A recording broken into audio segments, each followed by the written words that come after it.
to VoteProPot-Cast, the award-winning cannabis news podcast brought to you by VoteProPot.com. Here are your hosts, Phil Adams, Jay Britton, and Andrew McCreadies. Who smokes more weed, boomers or millennials? Jay's got the answer. A California Congresswoman likes Kamala Harris's cannabis policy. Joe Biden's, not so much. And what are the reasons why some people still oppose legalization? Andrew's going to fill us in. Hello, folks. Once again, thank you for joining us on VoteProPot-Cast. We're glad to have you with us. Oh, and if you like the show, and I think you're going to like this one, go on to Apple Podcasts, give us a 5-star rating. We sure would appreciate it. I want to start off with this news. It is now the Republicans' turn to host their convention, and they have already made their policy on cannabis clear for this year. They are not planning to address cannabis reform in 2020. Shocker. Yeah, they're not going to touch it. We talked a little bit about last week how they don't want to encourage Democratic voters to turn up if marijuana's on the ballot. So, Republican National Committee Chair Ronna McDaniel, she's out of Minnesota, I think, I said this week. She was in an interview with Great TV News. She said that's not. She was asked basically if she thought that there was room in the party for people who are for legalization. And basically, she kind of punted the question. She said, that's not something that the RNC puts forward as policy. That's going to be left up to the states. It's a legislative matter, and we're not going to tackle it. Right. So what do you guys think about that?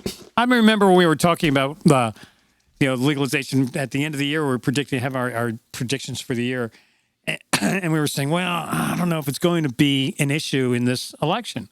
Mm-hmm. And I think it's definitely officially a non-issue. You think? I think it is. It's officially a non-issue. Because it's the Democrats aren't making an issue either. I mean, they've got their platform, their policy on it, but they're not really tackling it. Well, you got all the usuals, but now we got a pandemic and all this unrest shit going on. On top of everything that we should be talking about: healthcare, child, kids, and pollution, the economy, and stuff like that. Yeah. So, right. So now on the other side of the aisle, California Congressman Barbara Lee, Congresswoman, I should say, she gave mixed reviews on the cannabis policy of the Democratic ticket. Now, she's very happy that Kamala Harris is supporting legalization. And, her views have, let's say, evolved over the years. She was a prosecutor in San Francisco, and we talked about that a bit. But she's also lamenting the idea that Joe Biden's policy, for her liking, falls a bit short. Well, I remember when she was running for president during the primaries. Kamala Harris said it. Yes, she came out and she was like, "Oh hell yeah, man, we got a legal." From her policy, right, as a president's candidate was, "Look, let's do this." So now, as vice president, she has to really go by what Joe says because she's a VP candidate. Sure, that's right. But I think down when it comes to, and today sort of happens today now before Trump is accepting his nomination tonight. And this is we're doing this on the 27th. That's right. So today, Kamala Harris went out and made like a sort of preemptive strike, made comments. But I think that's sort of a sign of, I think in the future, I think during this administration, I think you might see Kamala going up something one day going, about this weed stuff. I talked to Joe. I'll take the lead on this. One of the reasons Kamala was the first to drop out of the primaries is because the conflict between what she did and what she said. I mean, how she was as a prosecutor is night and day, 180 degrees from what she says about being legal. She was putting black people in jail. And that's what she changed her opinion, and now she's evolved. As we've said many times, we do not criticize people for changing their views if they're coming around to our point of view. And in fairness, she was really kind of doing her job. It's kind of what she had to do. I mean, that's what we're trying to get them to do. Yeah. No, I mean, as a prosecutor, and I think the fact that you had someone that was a prosecutor was on the front lines and was doing that. And the war on drugs, she wasn't just putting people in jail for pot. She was putting people in jail for crack and crystal meth and murder and rape and everything else, True. Heroin. She was that's right. Yeah, you can't fault a prosecutor for prosecuting. No, that's right. And you again, like the point Andrew's making, wholeheartedly agree with. We have to give people credit when they say, "Look, I've evolved my opinions." Now, we've also talked about recent surveys, especially a recent Gallup survey that showed there's now a significant majority, or not just a little bit, a significant majority of Republican voters now support legalization. Right. So that's also a factor. Now, in the past, Trump has said that he supports the states' rights to set their own policy. He's kind of keeping this at arm's length too. He's not showing his cards on this either. But getting back to Congresswoman Barbara Lee,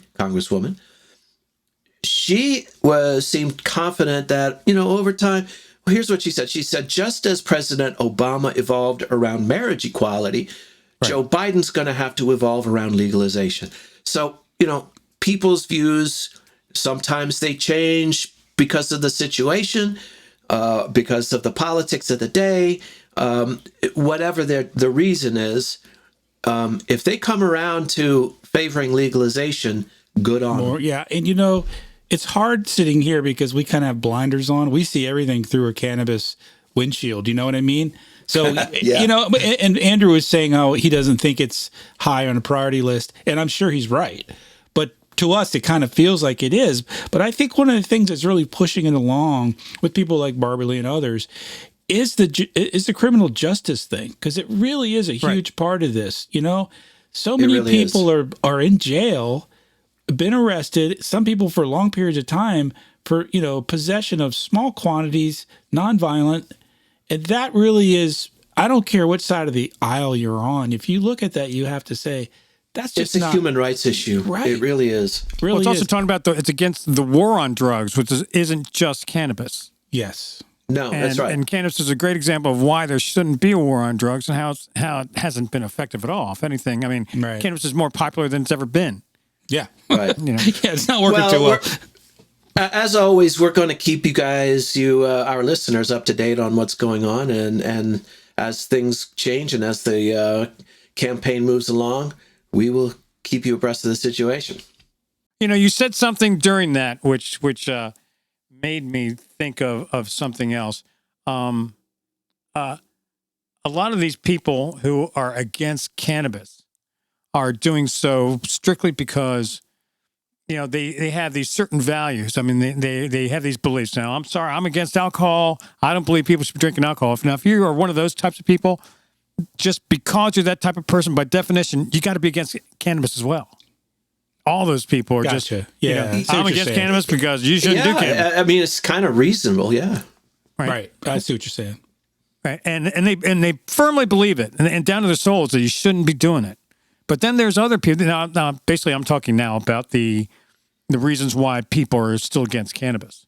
Now, another thing, people were just so committed to their political views that they're saying, man, if my political guy, the guy that I am, if he's against it, I'm against it. Whatever he says goes. Kind of an us versus them mentality. Right. And those are the people that sometimes smoke weed on, behind closed doors. And they're still going, because I'm a conservative Republican for years. I'm not saying that's true now, but for years, a lot of conservative Republicans just said, no way, man, I can't be in favor of legalization of marijuana.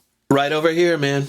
Right. So, it's like for a long time. It's like the preacher that's, banging the organ player and the choir or whatever, saying one thing and doing another. So I'm not sure where that analogy came from. I don't know. I'm not sure it's like that at all. But we're sitting here thinking, like, who are these people that are still against cannabis? And because really, if you think, who are all these people? Right. And now there's some people that are just willfully ignorant. I mean, they probably, no, it's not, but I'm against it. I'm against it because, whatever fucking reason. And no one's going to tell me any different. Right.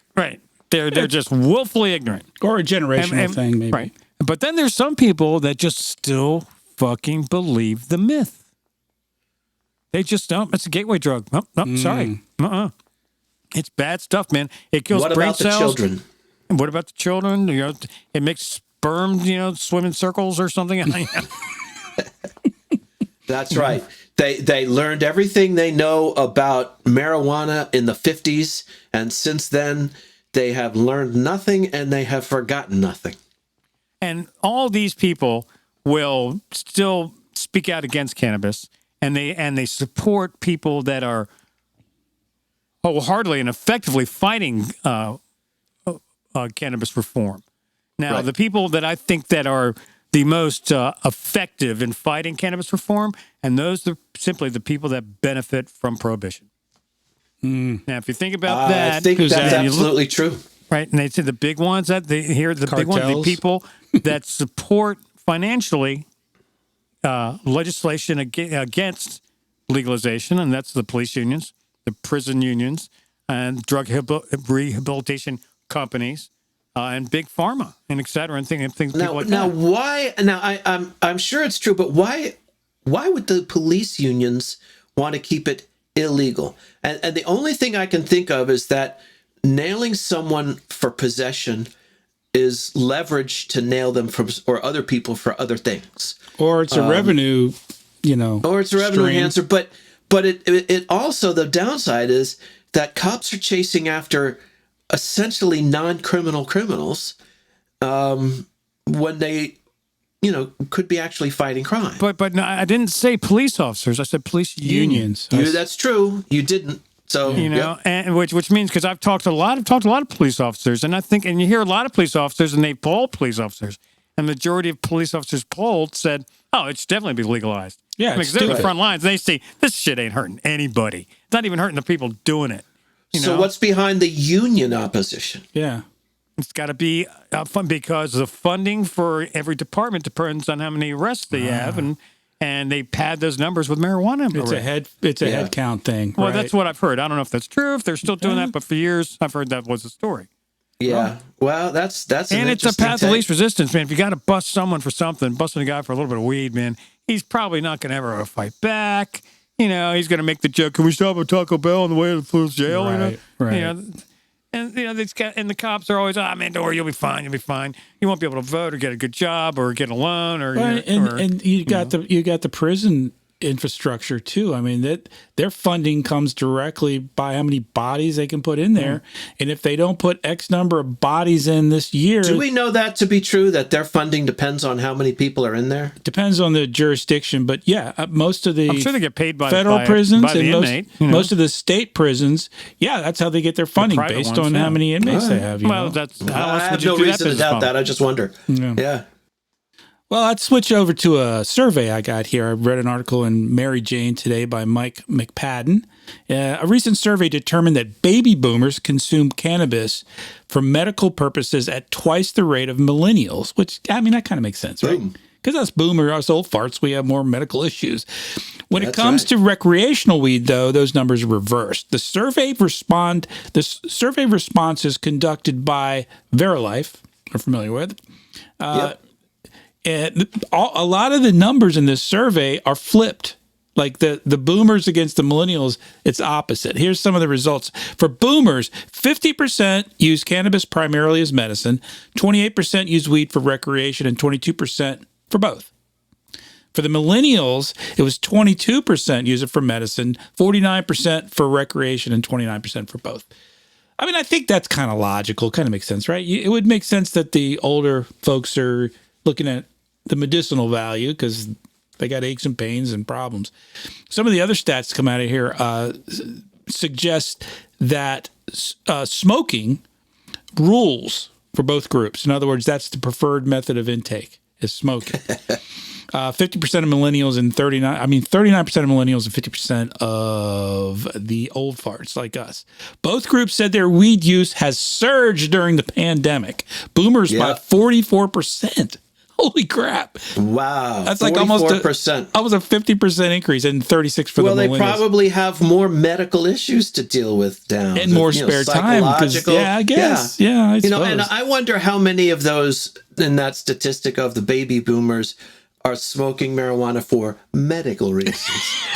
You know what I'm talking about? Because, guys like me, we want to do it. We want to do it, on the up and up and legal. And now I do use it to treat my condition, which is, my chronic pain, blah, blah, blah, blah. But mental condition? I have discovered that I honestly still like getting high. Nothing wrong with that. Exactly. It's good. That's positive mental health. Yeah. You know what I would like to find out, considering this pandemic, they're talking about that, and that is what percentage of all these stimulus checks were spent on weed.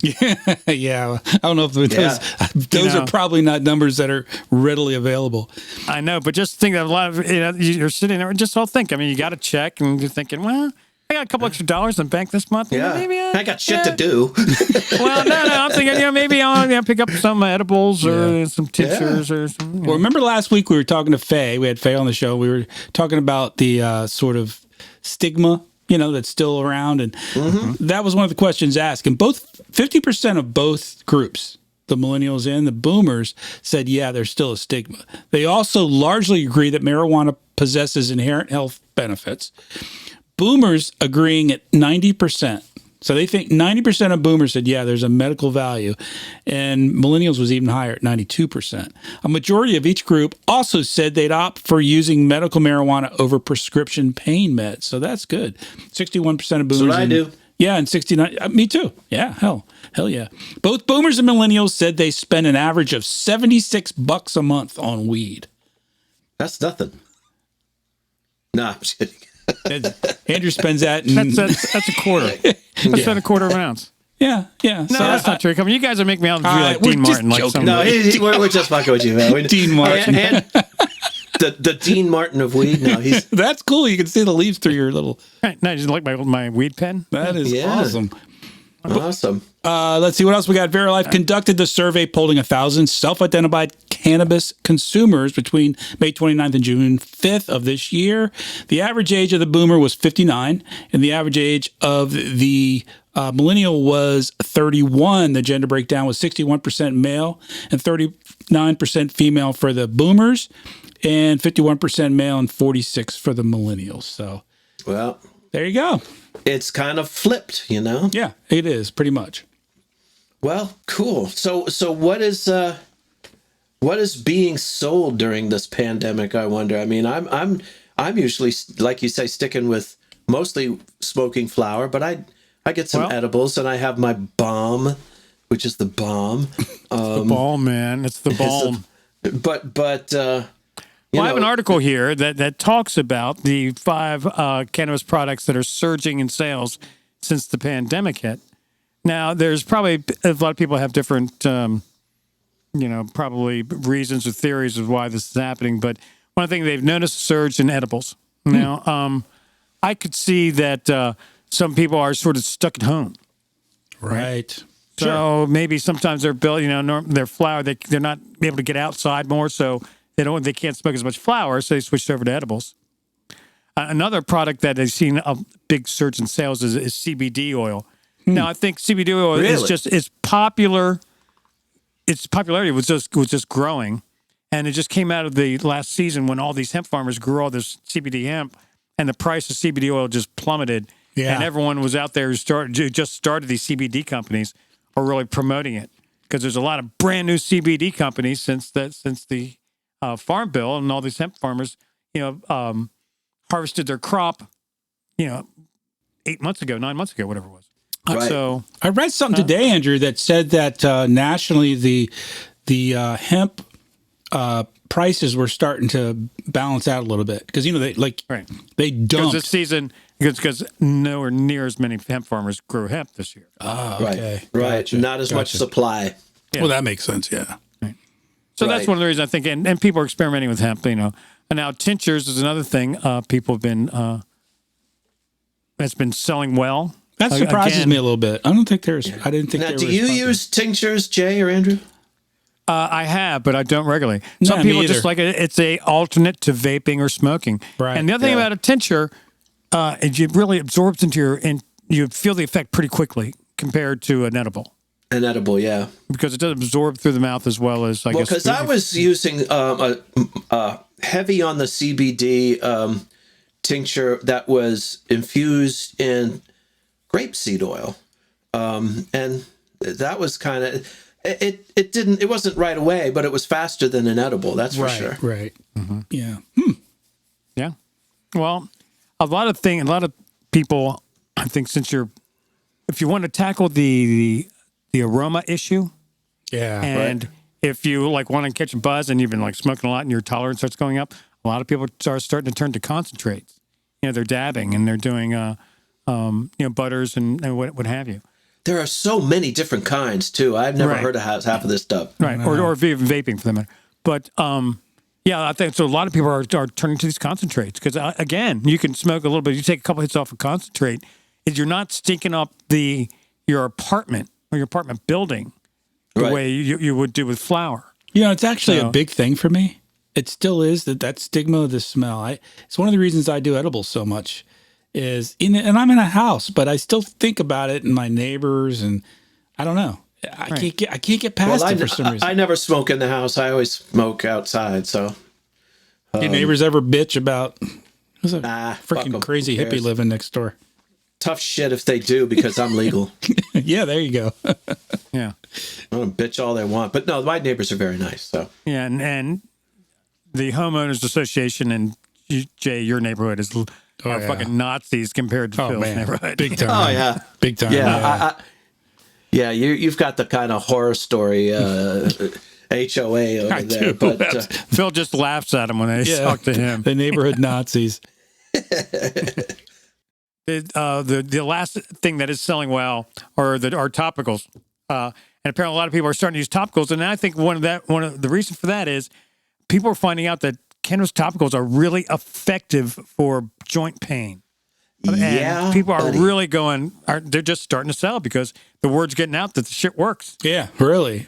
Phil turned me onto that, and it absolutely works. Great. And for arthritis and everything. But the bottom line, it just comes down to, I think some of these things are, I don't know if it's market, is that they were going to be, the sales were increasing just because it's a natural trend or because of the coronavirus. I don't know how much is really the coronavirus. But maybe a little anyway, both. This is what we'll see. As this, that's all I got to say about that. Thank you, Forrest.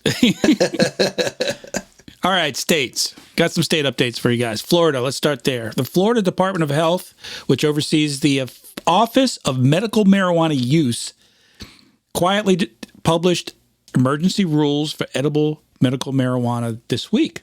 So, they passed legislation a while back for edibles, but they've been trying to figure out how to regulate it. And the biggest thing was the testing, and they finally got that down. So the rules which go into effect immediately are fairly basic for the medical marijuana state. They're typical for other states. Edibles can't be bright colors, can't look like candy, that crap. They can't emulate other candy bars. So, they can have baked goods and lozenges and chocolates and shit like that. So, as long as it looks disgusting, you can sell that's right. That's right. While the rules took a few years to finalize, much of the waiting had to do with the establishment of reliable testing infrastructure, which has been built up as the industry has grown. So congratulations, Florida, if you're looking for edibles. Democratic Governor Tom Wolf of Pennsylvania announced today that regulating the adult use cannabis market and restoring justice to those with past marijuana convictions are among his fall legislative priorities.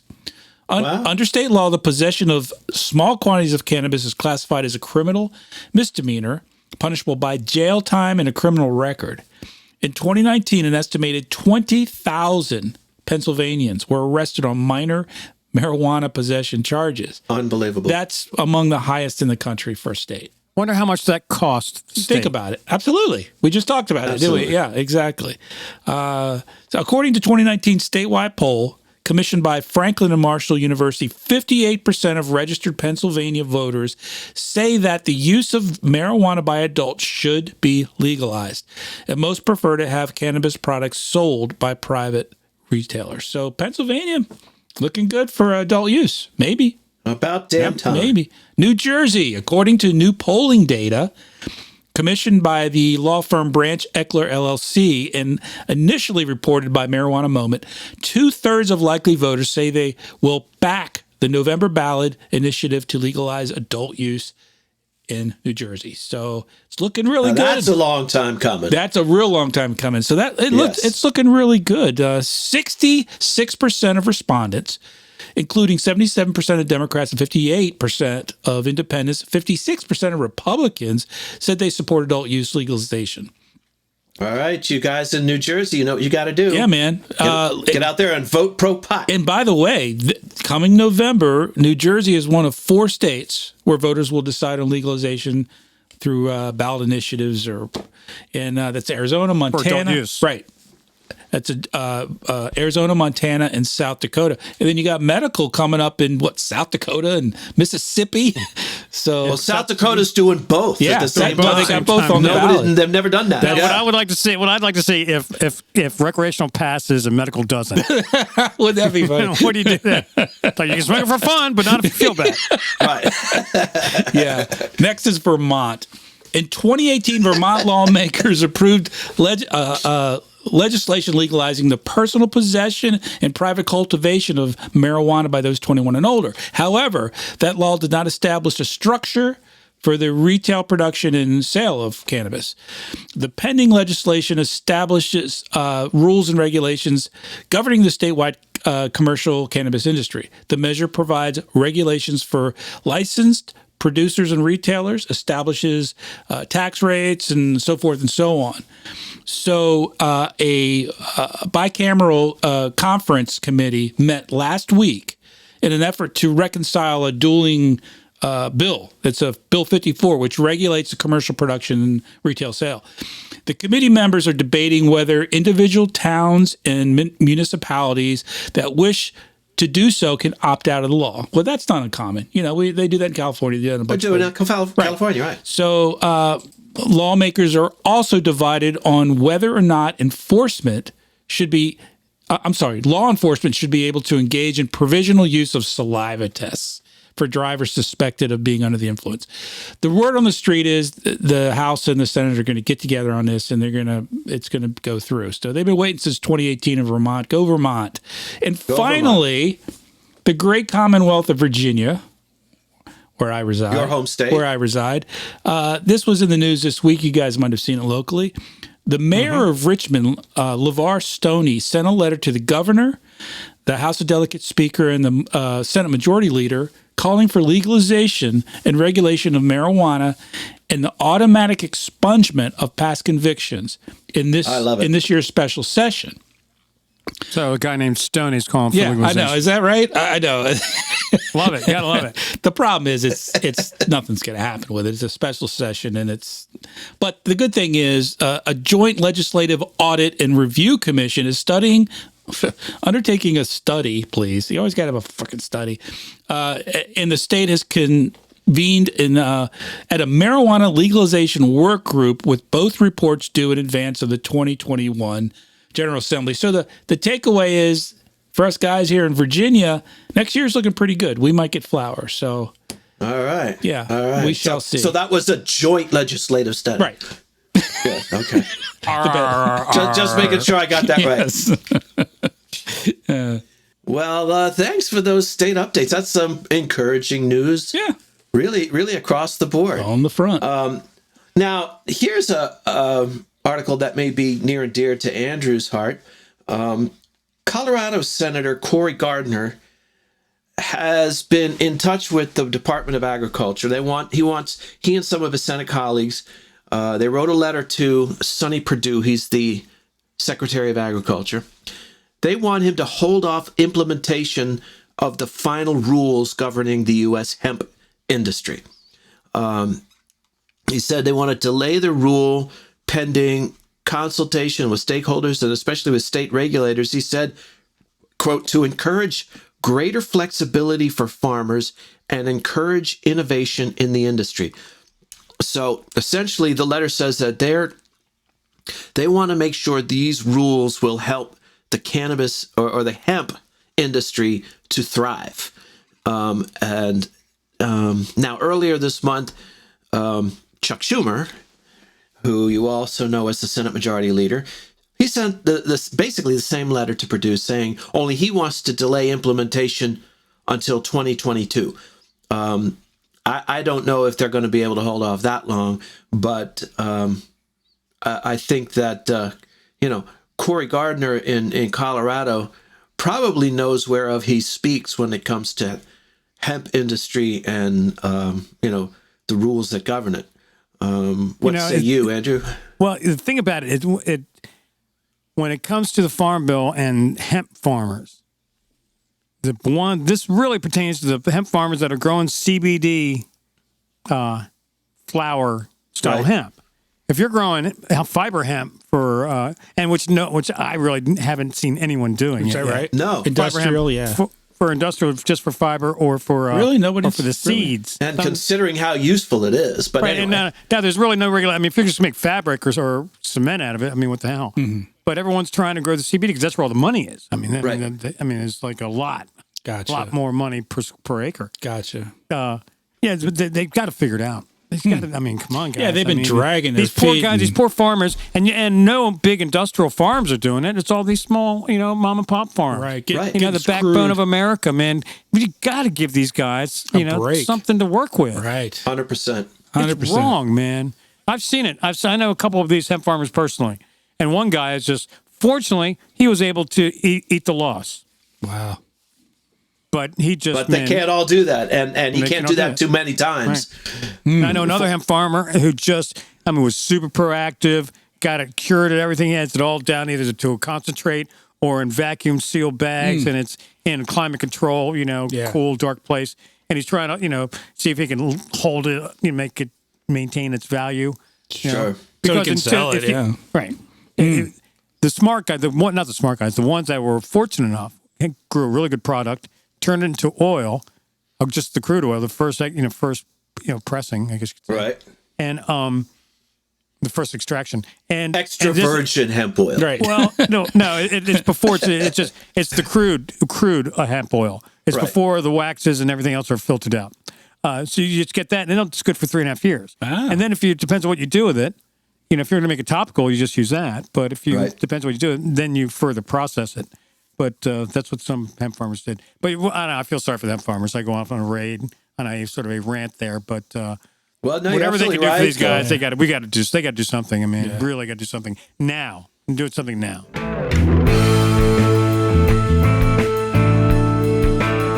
Well, that's and that's all I got to say about that. And that's all I got to say about that.